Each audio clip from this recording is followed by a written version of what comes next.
안녕하세요. 이상스쿨입니다. 오늘은 전 세계적인 코로나 상황이 진정되지 않는 가운데 베트남과의 여행이 재개될 조짐을 보이기 시작한 상황과 베트남의 선 넘은 전기차 개발에 대해 알아보겠습니다. 한국과 베트남을 오고 갈 전기항공편이 2022년 새해부터 정상화됩니다. 코로나19가 창궐한 2020년 3월, 기업 전문가 등 선별 인원에 대한 특별 입국을 시행하며 하늘길을 사실상 막아선 지 1년 9개월 만입니다. 하지만 방역 정책이 결이 다른 베트남 중앙과 지방정부 간 이견으로 격리 기준이 계속 바뀌고 있어 한국 승객들의 각별한 확인이 필요한 상황입니다.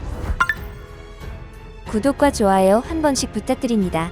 2일 베트남 민간항공국과 현지 매체 등에 따르면 베트남 국적사인 베트남 에어라인은 오는 6일 수도 하노이의 노이바이 공항을 출발해 인천공항에 도착하는 전기항공편에 대해 티켓 예약 및 판매를 시작하기로 결정했습니다. 일단 국적기를 통해 전기선을 시범 운행한 뒤 이달 내 주 4에서 5회 왕복 운항을 진행하려는 계획입니다. 앞서 베트남은 한국 등 9개국과 전날부터 국제항공편을 정상화하기로 했습니다. 그러나 오미크론 변이 등 전염병 확산 이슈가 발생한 한국, 중국, 태국, 라오스 등 4개국과 막판 조율이 길어지면서 이날까지도 4개국에 대한 구체적인 운항 계획을 확정하지 못한 상태였습니다. 베트남 항공업계 관계자는 한국의 국토교통부가 베트남 내 전염병 확산세를 이유로 완전한 정상화에 신중을 기하는 데다 베트남 측도 오미크론 변이 확산에 매우 민감한 모습이라며 연초 과도기를 거친 뒤에야 양국 하늘길이 과거와 비슷해질 것이라고 밝혔습니다. 베트남은 최근 일주일 코로나19 확진자 평균이 15,232건에 달할 정도로 극성을 부리고 있습니다.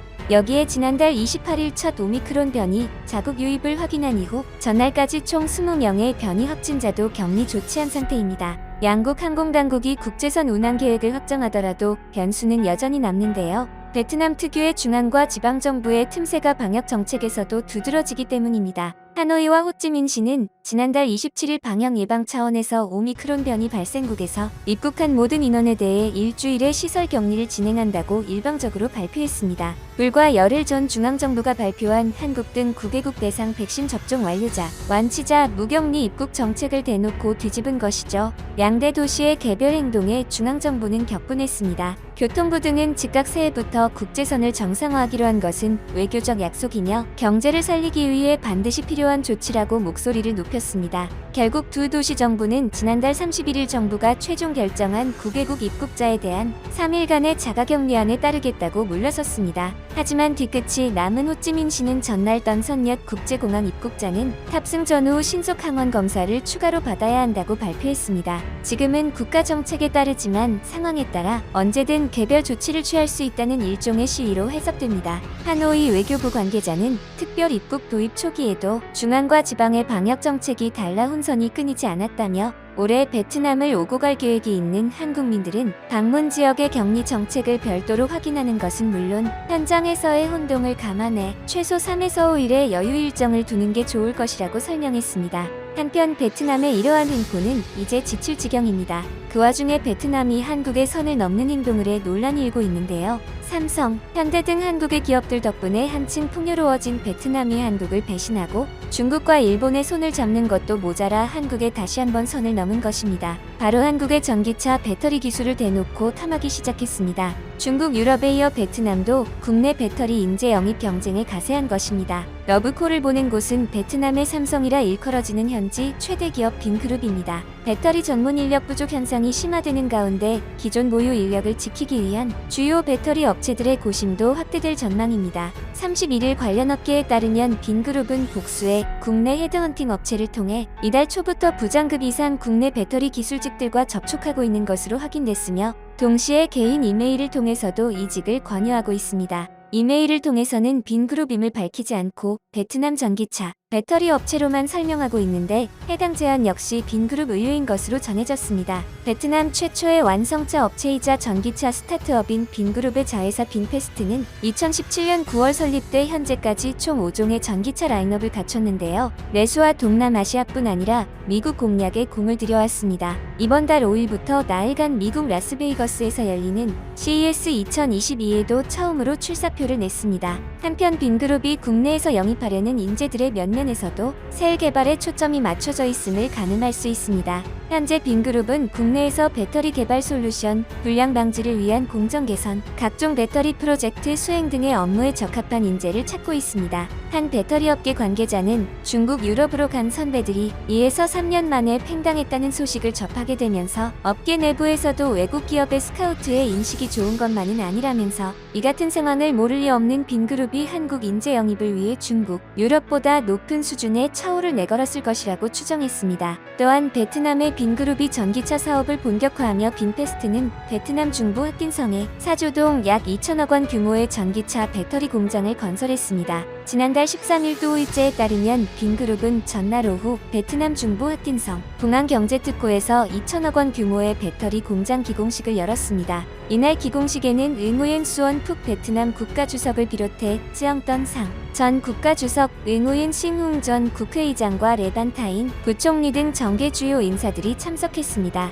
빈페스트는 핫딘성에 대규모 전기차 생산 공장을 건설하고 있습니다. 전체 부지 면적만 1,500헥타르에 달하는 것으로 알려졌습니다. 빈에너지 솔루션 배터리 공장은 1단계에서 8헥타르 부지에 2천억 원 규모로 건설돼 자사에서 생산할 전기차와 전기버스에 쓰일 리튬 배터리를 공급하게 됩니다. 빈그룹에 따르면 빈에너지 솔루션 배터리 공장은 공정의 80% 이상이 자동화된 베트남 최초이자 가장 현대적인 배터리 공장입니다. 빈페스트 역시 미국과 유럽 표준에 따라 최첨단 기술을 사용하는 가장 선도적인 공장이라며 자동차 배터리 생산을 위한 연구 분야에서는 세계 최고의 파트너들과도 협력하고 있다고 밝혔습니다. 베트남 정부도 빈페스트의 전기차 사업을 통해 자국의 첨단 산업 양성에 큰 기대를 걸고 있습니다. 기공식에 참석한 푹 국가주석은 빈그룹이 자동차 스마트폰에 이어 전기차 배터리 등 하이테크 분야로 신속하게 전략을 조정하며 새로운 비전을 공유하고 있다라며 빈그룹이 국가 경제의 구조 조정과 현대화에 크게 참여하고 있으며 다른 기업들에게도 영감을 주고 있다라고 평가했습니다. 베트남 정부 차원에서도 첨단 기술 연구 개발과 하이테크 기업에 대한 지원을 아끼지 않겠다는 약속도 뒤따랐습니다.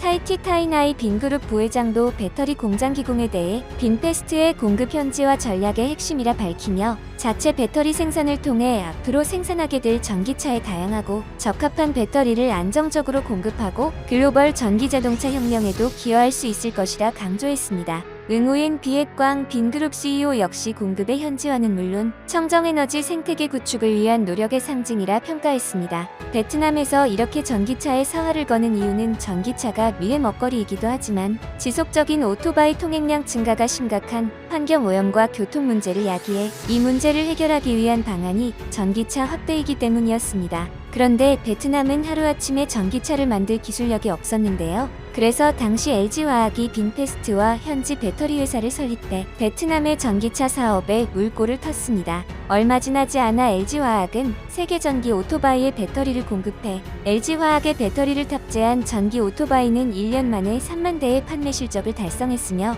베트남 내 전기 오토바이 판매량은 17년 5만 대에서 현재 연평균 판매량 20만 대를 달성하며 빠른 성장세를 보였습니다. 그리고 당시 베트남은 전기차 생산을 위해 LG화학뿐 아니라 한국의 여러 기업들의 도움을 받았습니다. 포스코 인터내셔널은 베트남 자동차 회사의 국내 자동차 부품사인 이레-EMS에 전기차 부품 10만 대 분을 공급했습니다. 이레-EMS는 차량의 구동, 제동, 조향 관련 부품을 전문적으로 생산하는 중소업체로 2011년부터 미국 등에 수출을 하고 있습니다. 포스코 인터내셔널 관계자는 최근 친환경차 그룹을 신설하고 전기차 시장 공략에 나섰다며 미래 전략 차종인 전기차 부품 수주를 계기로 향후 현지 사업 및 투자 확대가 기대된다고 말했습니다. 포스코 인터내셔널은 이와 함께 포스코 SPS가 생산한 자동차 부품을 유럽 자동차 부품사에 공급하고 있습니다. 친환경차 구동 모터의 핵심 부품인 모터코어로 포스코의 특수 전기 강판이 쓰였습니다. 포스코 인터내셔널은 내년에 유럽 영업망을 본격 가동해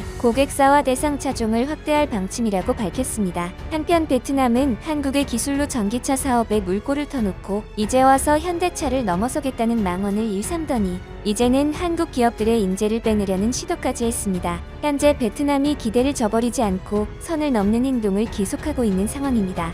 오늘도 영상 시청해주셔서 감사합니다. 매일 유익한 영상으로 찾아오도록 노력하겠습니다.